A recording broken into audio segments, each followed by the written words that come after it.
भी करेक्शन थोड़ा सा बाकी है। हालांकि वहां पे मैं देख रहा हूँ बहुत ज़्यादा गिरावट तो नहीं आई है, लेकिन स्टॉक 20-30% तक करेक्ट हो चुके हैं। नमस्कार एंड गुड इवनिंग एवरीवन। तो मिड कैप स्मॉल कैप में लक्ष्मी जी आप सही कह रहे हैं, जो अभी गिरावट आई है ना, वो अगर लास्ट 1 महीना 3 महीना 6 महीना कोई भी पीरियड अगर आप देखेंगे तो मिड कैप ने इनफैक्ट आउट परफॉर्म किया है, मतलब 3-4% अप्रोक्सीमेटली। सो लेट्स से अगर निफ्टी 5% गिरा है तो वो 1% गिरा है, और यदि वो जीरो है, फ्लैट है, तो मिड कैप इज 4%। तो लार्जर पॉइंट ये है कि स्टॉक स्पेसिफिक एक्शन काफी ज्यादा है। वो अगर नेगेटिव में भी है तो पॉजिटिव में भी है। So there are enough stocks which are up 20-30-40% उसी दौरान जिस दौरान ये कई सारे स्टॉक 20-30-40% डाउन है। तो इंक्रीमेंटली ऐसा देखा जा रहा है कि मार्केट में स्टॉक स्पेसिफिक बहुत ज्यादा एक्शन हो रहा है। While Nifty is flat, flat मतलब फ्लैट वो कुछ नहीं कर रहा है, राइट। मतलब अभी तो 6 महीने का निफ्टी का रिटर्न देखेंगे, it's exactly zero, right. Mid cap is up 3% and small cap is also up. और उसी दौरान 6 महीने में देयर आर इनफ स्टॉक्स, मतलब रीसेंट लिस्टिंग्स देख लीजिए एंड इवन अदरवाइज। तो कहने का मतलब है कि ज्यादा पोर्टफोलियो में फिर stocks are more on the negative side और पॉजिटिव साइड्स। ऑब्वियसली ज्यादा मिड एंड स्मॉल कैप है, ज्यादा अग्रेसिव बेट्स ली हैं, हाई बीटा स्टॉक्स अगर पोर्टफोलियोज में बिल्ट अप हैं, तो obviously it will be more of the latter, जहां पे ओवरऑल वो है। But coming to your point, to your question, हम इक्विटीज रिसर्च एंड रैंकिंग में हम स्पेसिफिक स्टॉक्स पे बहुत ज्यादा फोकस्ड है, रादर देन निफ्टी क्या कर रहा है। क्योंकि बियॉन्ड द पॉइंट हमने वो देखा है लक्ष्मण जी की Nifty banking continuously under pressure है, आईटी ऊपर नीचे, एक क्वार्टर ऊपर एक क्वार्टर नीचे, एंड फार्मा में भी लार्जली वैसे ही। एफएमसीजी का उन सब की तो बात ही ना करें, मतलब वो तो कोई ट्रेंड ही नहीं है। दो कंपनीज मतलब 2 महीने चलती हैं और एक एक एक समबडी लाइक कोटिस कंज्यूमर आके बैड कमेंट्री देती है और पूरा returns it comes down in two days. So larger point, we just stock specific बहुत एक्शन है, एंड थोड़ी मेहनत भी ज्यादा करनी पड़ेगी। Goes without saying 2025 will be full of hard work.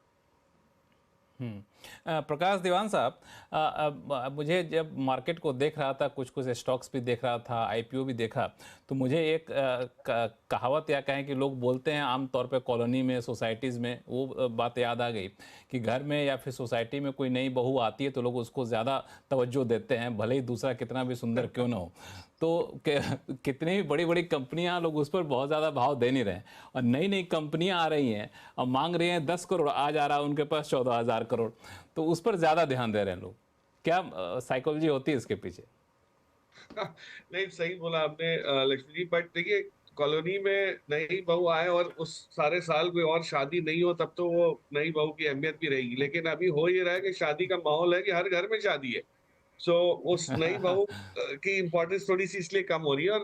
और एक एक on a more serious note, जो पिछले 2024 के साल में अगर आप देखें तो दो चीजें बहुत बड़े पैमाने में हुई है। एक की, प्रमोटर्स ने अपना माल बहुत बेचा है, जो अपनी होल्डिंग हल्की करके ओएफएसएस किए। और दूसरी चीज ये है कि आईपीओ के साइज बढ़ गए। मतलब तो होता क्या है कि जो बड़ी कंपनीज भी जो आईपीओ की वेट करती हैं, जहां पे उनको बहुत क्लियर कट अश्योरेंस है कि भाई इतना माल खप जाएगा, डिमांड रहेगी, वो लोग भी आके चले गए। जो छोटी कंपनीज है उसमें जो अट्रैक्शन रहता है, जो अभी हमने सुना, अनुराग भी बता रहे थे कि भाई सारे लोगों को स्मॉल कैप और मिड कैप की तरफ झुकाव है, निफ्टी में किसी को इंटरेस्ट नहीं है, क्योंकि जो फोमो है वो पास्ट रिटर्न्स को देख के आता है। और past returns mid cap, small caps के और माइक्रो कैप्स के, एसएमईज में बहुत ज्यादा हुए हैं। तो लोगों के जो हमेशा एक वो रहती है, चेष्टा रहती है कि भाई हम ऐसी चीज लें जिसमें रिटर्न ऑलरेडी कायम हुआ हुआ है, ट्रैक रिकॉर्ड आया हुआ है, ताकि आगे भी ये उम्मीद रहेगी कि बना रहेगा। लेकिन उसमें कोई गलती भी नहीं है। अगर आप स्टॉक स्पेसिफिक सिलेक्ट करते हैं, अच्छी तरह रिसर्च करके उसको एलोकेशन करते हैं, तो वो भी चलेगा। माहौल मुझे लगता है बड़े या छोटी कंपनीज की तरफ से है नहीं। हो क्या रहा है कि जो एफआई की लिक्विडिटी घटी है, आपको बाय द वे ये भी बता दूं कि नवंबर के महीने में एफआई ने सेलिंग ज्यादा की है। दिसंबर के महीने में अभी तक, जो 20 तारीख तक, सेलिंग इतनी हावी नहीं हुई है, नेट सेलिंग इतनी खास खराब नहीं हुई है। लेकिन फिर भी एक जो अब्जॉर्प्शन की कैपेसिटी थी हमारे डोमेस्टिक इंस्टीट्यूशंस की, वो कहीं ना कहीं थोड़ी उसमें रुकावट आने शुरू हो गई, क्योंकि आईपीओ के पैसे जो हैं ये काफी बहुत एलोकेट हो गए हैं। तो जितने इंस्टीट्यूशनल इन्वेस्टमेंट्स आईपीओ में गए हैं, उतना आपका थोड़ा सा सेकेंडरी मार्केट में एलोकेशन का मात्रा घट जाती है। तो मेरे हिसाब से लिक्विडिटी का भी जो फ्लो है वो थोड़ा सा थमना शुरू हुआ है, विच इज गुड। मैं ये नहीं कह रहा कि लिक्विडिटी आना जाना खराब है, ये तो उतार चढ़ाव बना रहेगा, तभी तो मार्केट बनती है। और ईयर एंड पे जनरली लक्ष्मी जी ये होता है कि लोग अपना प्रॉफिट बुक करके मुनाफा घर ले जाने की चेष्टा करते हैं, खास करके एफआईस, वो आपको दिख रहा है।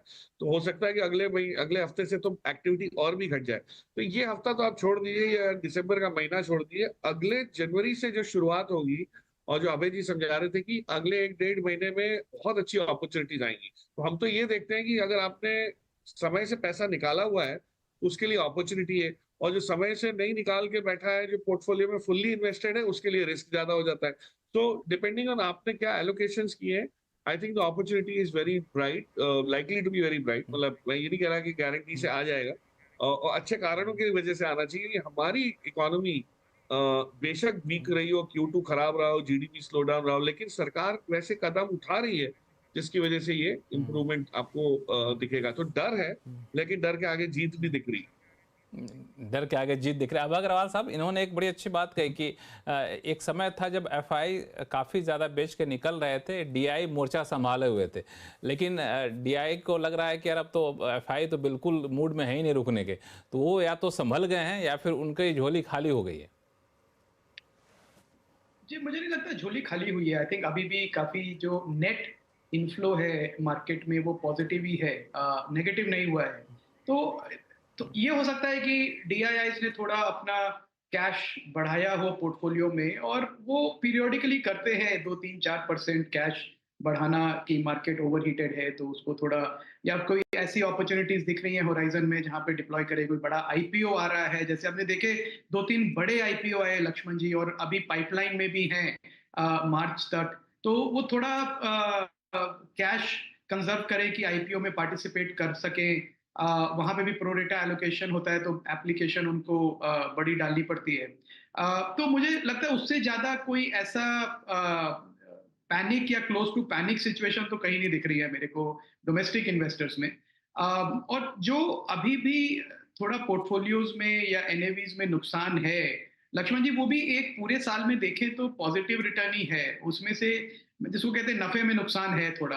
तो कोई ऐसा प्रेशर पार्टिसिपेंट्स पे नहीं है। मैं ये कहना चाहूंगा लक्ष्मण जी कि आईपीओज जो है काफी अच्छे आईपीओज भी आ रहे हैं, तो हमें ये नहीं कहना चाहिए कि एक स्पेकुलेटिव मार्केट ही आईपीओज का, जो काफी नए बिजनेस मॉडल्स, नए नए सेक्टर्स की कंपनीज हैं जो आके लिस्ट हो रही हैं, चाहे वो छोटी हों अभी, पर एक पॉसिबिलिटी, और मार्केट्स इन्वेस्टर्स को भी एक मौका मिल रहा है कि अनलिस्टेड से लिस्टेड स्पेस में कंपनीज आ रही हैं, तो एक उनमें पार्टिसिपेट करें। सिर्फ जो लार्ज कैप हैं उन्हीं में ना रहें, जो पहले से चल चुके हैं और अब टाइम करेक्शन में है, बल्कि नई अपॉर्चुनिटीज का भी फायदा उठाएं। क्योंकि मार्केट में पैसा पेशेंट इन्वेस्टर्स का लक्ष्मण जी तभी बनता है जब वो एक स्मॉल कैप से मिड कैप और मिड कैप से लार्ज कैप जब एक स्टॉक बनता है, उसकी पूरी जर्नी में अगर वो रहे तो रियल वेल्थ क्रिएट होती है। तो एक अपॉर्चुनिटी है, मैं कहूंगा, ये नई लिस्टिंग्स के थ्रू इन्वेस्टर्स के पास कि वो यंग कंपनीज में पार्टिसिपेट कर सके। ऑब्वियसली अगर आप कुछ भी वैल्यूएशन देंगे तो फिर काफी समय लगेगा आपको रिटर्न बनाने में। और दूसरा मैं ये कहूंगा कि एक सेंटिमेंट वीक है अभी, और वो सेंटिमेंट रिवर्स होने के लिए कुछ पॉजिटिव ट्रिगर्स चाहिए। कल जीएसटी कमिटी की मीटिंग है, होपफुली कुछ ऐसी अनाउंसमेंट सेक्टर वाइज कुछ फोकस आए जहां पे ये लगे सरकार का मूड कि हाँ वो एक जीएसटी डिडक्शन करके या रैशनलाइजेशन करके, स्पेशली इंश्योरेंस सेक्टर पे काफी बात हुई है। एक डर है लक्ष्मण जी की वो 35% वाला नया कैटेगरी आ जाएगी, तो मुझे लगा थोड़ा बहुत इस हफ्ते प्रेशर कंजम्पशन स्टॉक्स पे इसलिए भी था कि वो क्या सच में आ जाएगी, वो कल पता चलेगा जब मीटिंग होगी। तो अगर ये एक थोड़ी पॉजिटिविटी क्रिएट होती है, सरकार की तरफ से एफर्ट लगता है कि मार्केट पार्टिसिपेंट्स को एश्योर करें, कॉर्पोरेट सेक्टर को एश्योर करें, तो मुझे लगता है थोड़ा एक सेंटिमेंट वापस इंप्रूव होना शुरू होगा। बिल्कुल, ये सेंटिमेंट इम्प्रूव होना ज़रूरी भी है और मुझे लगता है कि सरकार के भीतर भी एक फीलिंग है कि अब सेंटिमेंट हमें कंजम्पशन के फ्रंट पे ज़्यादा इम्प्रूव करने की ज़रूरत है, क्योंकि वो चौतरफा उसको सरकार फील भी कर रही है। मैं आपके पास आऊँगा प्रकाश सिंह साहब, लेकिन एक सवाल मैं लेकर वापस से जाऊँगा प्रकाश दीवान जी के पास।